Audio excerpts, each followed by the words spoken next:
என்னடா லஞ்சுக்கு, டின்னருக்கு என்ன பண்ணலான்னு யோசிக்கிறீங்களா? இந்த மாரி 4 விதமான தொக்க சேவ் பண்ணிக்கோங்க. உங்களுக்கு ரொம்ப ஈஸியா இருக்கும்.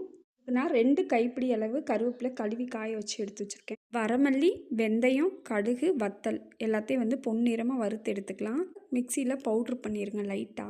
50 கிராம் நல்லெண்ணெய் சேர்த்துக்கோங்க. நல்லெண்ணெய் சேர்த்திங்கன்னா தொக்கு ரொம்ப நாள் கெட்டு போகாம இருக்கும்.